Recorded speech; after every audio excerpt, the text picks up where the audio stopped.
Assalamualaikum warahmatullahi wabarakatuh. Selamat datang, bertemu lagi dengan saya Dimas Saprin. Oke teman-teman, cerita kali ini kita akan membahas kisah dari Lizzy. Mungkin teman-teman sudah tahu nih, karena kisah dari Lizzy ini sudah menjadi sebuah film di bioskop gitu ya. Namun ini menurut saya sangat menarik sekali dan ini wajib untuk kita bahas. Oke, sebelum kita mulai, silahkan siapkan headsetnya. Kita gunakan headset biar lebih dramatis sekali ya.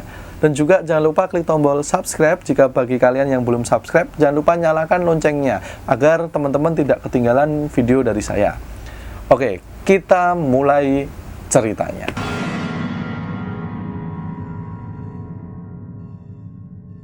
Cerita ini datang dari keluarga yang kaya raya yang bernama keluarga Borden.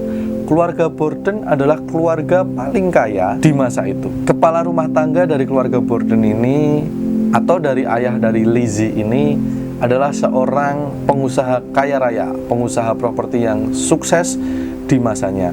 Dan juga ayah Lizzy ini adalah seorang kepala bank terkenal di kotanya pada saat itu. Ayah Lizzy ini bernama Andre Jackson Borden. Andre Jackson Borden ini sangat-sangatlah hemat sekali, sampai-sampai dibilang mendekati pelit. Karena dilihat dari rumahnya yang sederhana, yang tidak megah padahal penghasilannya yang luar biasa. Dan juga di rumahnya itu tidak ada yang namanya saluran air, luar biasa. Saking pelitnya dia tidak menyiapkan saluran air di rumahnya. Oke, sebelum kita lanjut, nanti ketika saya sebut ayah Lizzy ini sebagai Andre ya, jadi namanya kan Andre Jackson Borden, jadi nanti kita sebut Andre aja ya, daripada kebanyakan.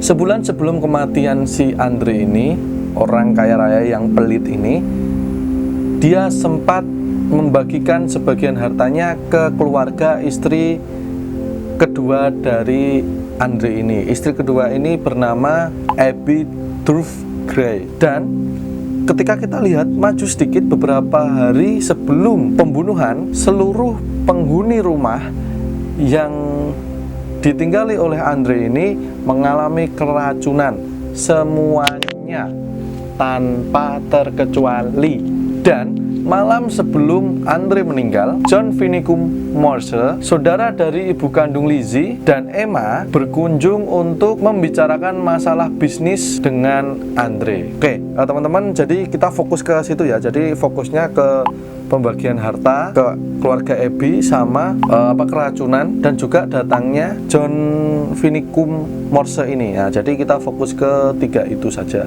karena itu adalah inti dari kecurigaan kepolisian nanti. Nah, pada tanggal 4 Agustus 1892, Andre menjalani rutinitasnya seperti biasa. Dia ke kantor pos, kemudian dia pergi ke bank untuk bekerja, kan dia sebagai kepala bank pada saat itu. Namun si John ini, dia berpamitan untuk keluar kota untuk menemui saudaranya. Dan si ART ini, atau pembantu rumah tangga ini, dia mengaku bahwa dia itu sedang berada di lantai 3 untuk beristirahat setelah dia membersihkan jendela. Tepat jam 11.10, pembantunya ini mendengar suara Lizzy. Dia memanggil pembantunya, "Mbok, sini-sini, ayah dibunuh sama ibu," itu katanya.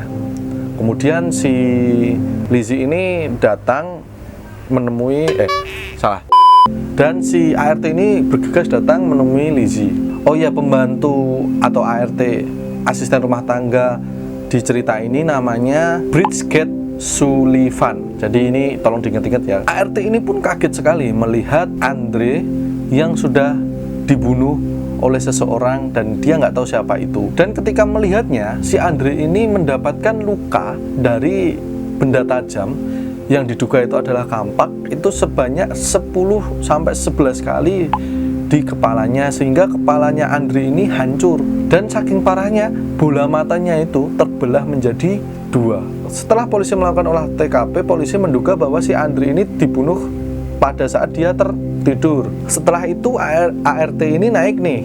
Ternyata ketika ART itu naik, cek di lantai 2, ternyata ada majikannya yang bernama Abby itu sedang tertelungkup dan dia sudah tidak bernyawa lagi. Dan ketika dilihat, ternyata Abby ini juga mendapatkan luka yang sama dengan Andre, yaitu luka bacokan di kepalanya, sekitar 15 kali bacokan.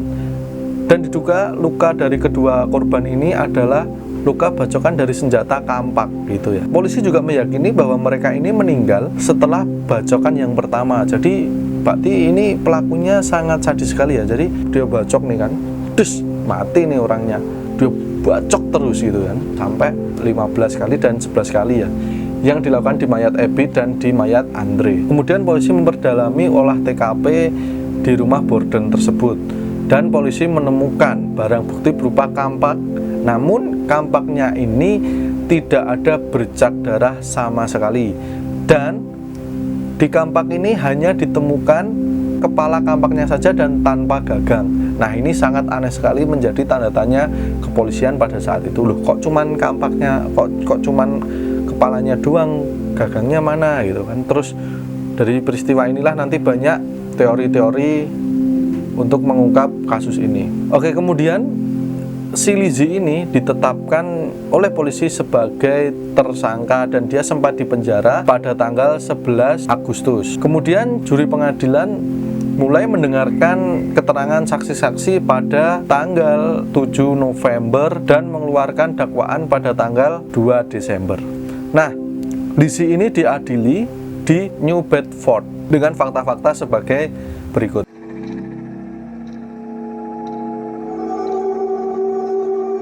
Jadi banyak argumen berkata, yang pertama, kampak yang ditemukan oleh polisi itu bukan kampak untuk membunuh.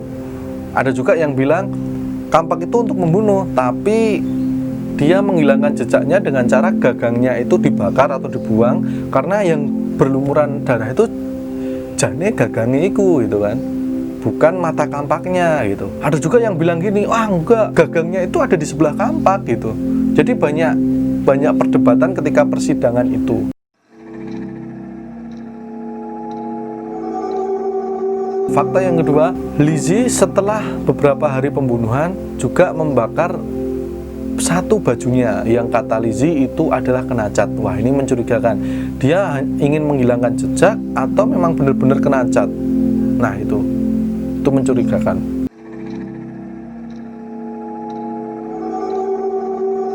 Yang ketiga, terjadi juga pembunuhan di beberapa titik di sekitaran area tersebut, di sekitaran area rumah Andre.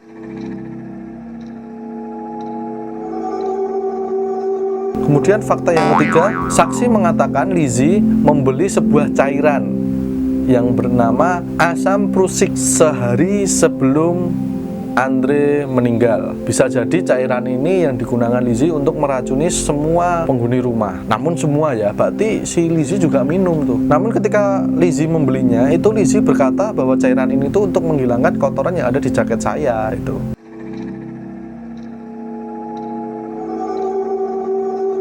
Fakta yang kelima, ternyata keracunan yang dialami oleh keluarga Lizzy itu diakibatkan oleh susu yang diminumnya yang sudah lama didiamkan di lemari es gitu ya. Ternyata bukan Lizzy nih pelakunya. Kalau kita kan tadi kira ya Lizzy ya, gitu. Karena dia yang membeli cairan aneh itu. Karena ketika diperdalam lagi, ternyata keracunannya mereka ini tidak ada bahan-bahan atau zat-zat racun yang meracuni dirinya itu. Jadi piye nyebutnya ya keracunan tapi duduk gawean menungso ngono ya. Tapi itu hanya karena dia terlalu lama menyimpan susu aja, terus dia minum terus keracunan deh gitu kan.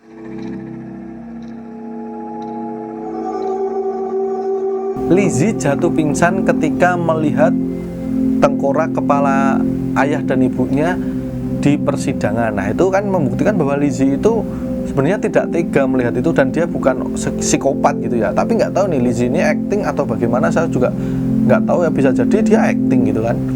Lihat jatuh kan, nggak tahu.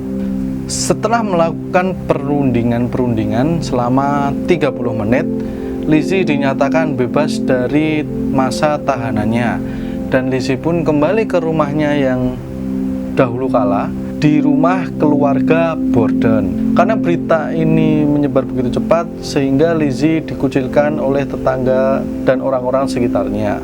sampai Lizzy meninggal. Lizzy untuk sementara ini ditetapkan sebagai pelaku utamanya walaupun polisi tidak bisa membuktikannya. Dan kasus Andre ini sangat sulit dipecahkan sekali oleh kepolisian karena melihat Andre ini adalah orang yang kaya raya, pengusaha yang kaya raya, sehingga banyak orang yang menginginkan dia untuk meninggal. Penghasilan Andre pada saat itu sekitar 10 juta dolar. Itu untuk saat ini ya, itu kurs untuk saat ini. Karena sulitnya kasus ini, maka banyak teori-teori yang beredar. Kita coba lihat ya teori-teori yang beredar di masalah Andre ini.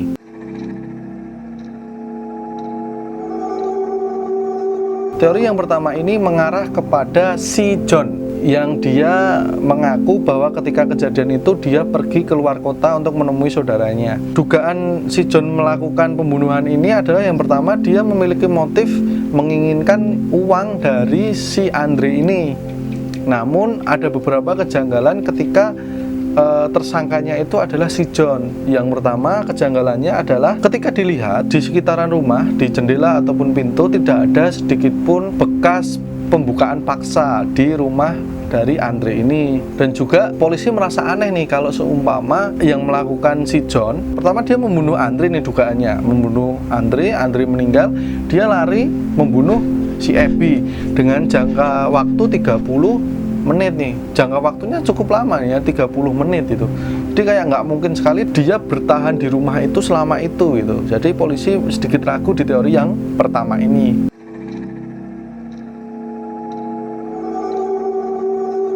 Teori yang kedua ini mengarah kepada asisten rumah tangganya, karena polisi berpendapat motif dari asisten rumah tangganya ini untuk membunuh majikannya itu yang pertama, dia disuruh untuk membersihkan semua jendela yang ada di rumah itu, yang itu pekerjaannya sangat berat sekali karena di kondisi itu adalah kondisi dimana cuacanya baru sedang panas-panasnya. Di teori yang kedua ini ada satu masalah, kenapa ketika ART itu membunuh majikannya, dua majikan itu, si Lizzy itu tidak mendengar atau tidak mengetahui bahwa si ART itu yang melakukannya.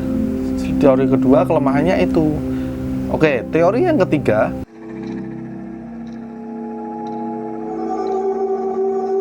Lizzy Borden adalah pelakunya. Si Lizzy ini ada motif yang pertama, dia jengkel nih kepada ayahnya ini si Andre, yang dia memilih, Andre ini memilih keluarga dari istri atau dari ibu tiri Lizzy ini untuk menerima perusahaan propertinya dibanding dikasihkan ke anak-anaknya, salah satunya Lizzy gitu. Kenapa kok ibu saya gitu? Motifnya menurut polisi seperti itu. Jadi Lizzy itu jengkel kepada ayahnya, kenapa kok ibu saya yang dapat nih, kenapa nggak saya gitu. Dan juga motif yang kedua, Lizzy itu memiliki hubungan buruk antara Lizzy dan ibunya. Jadi ini kayaknya lebih condong ke Lizzy karena motifnya ada dua itu, dan itu kuat sekali gitu kan.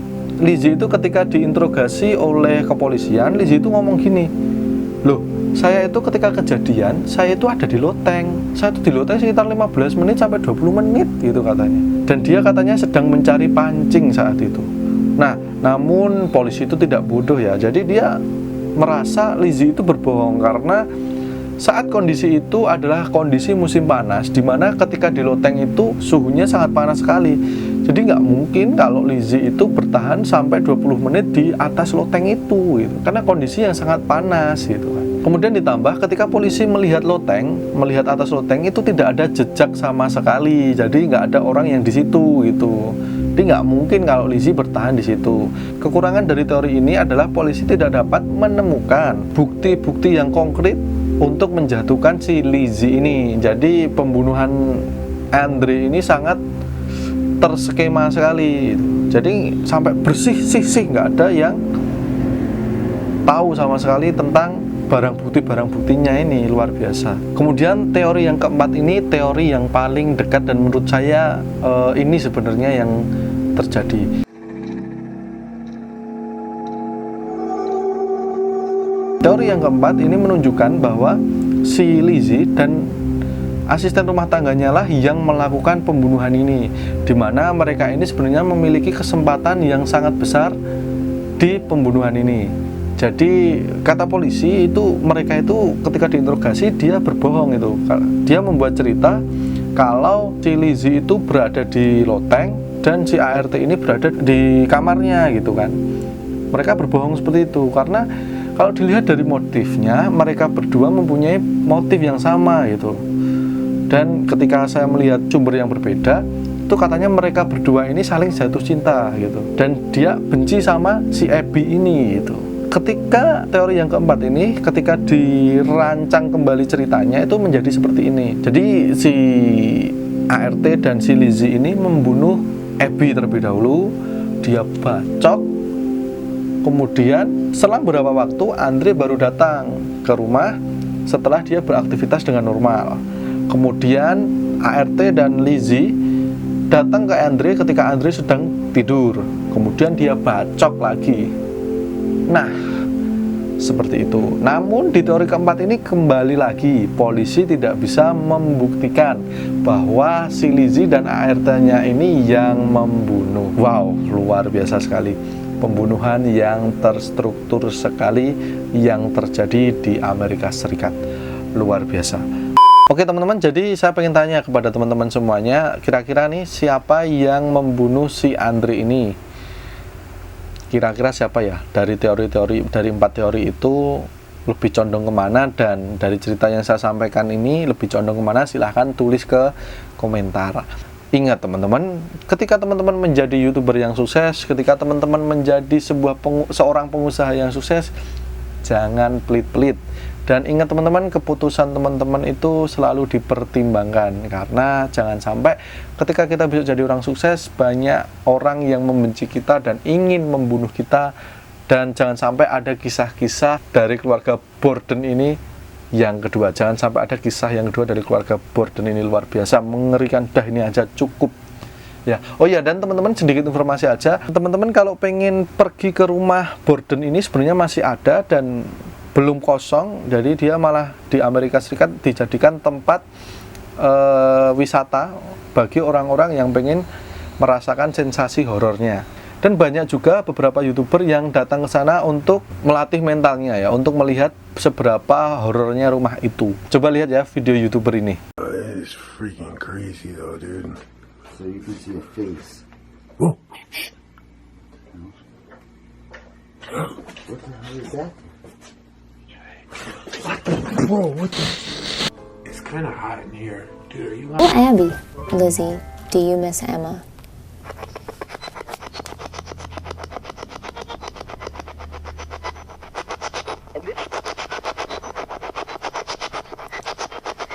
Spencer, you try. Lizzy, are you here?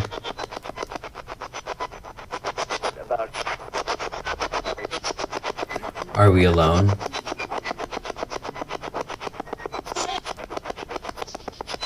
Oke teman-teman, terima kasih telah menonton video ini. Jangan lupa klik like, subscribe, nyalakan loncengnya, dan komen video ini. Dan semoga channel ini semakin lama semakin berkembang. Jangan lupa juga share video ini dan sebarkan ke teman-teman kalian, biar yang merasakan keseraman, kehororan di video ini tidak hanya kalian saja. Cukup sekian dari saya. Wassalamualaikum warahmatullahi wabarakatuh. Dadah.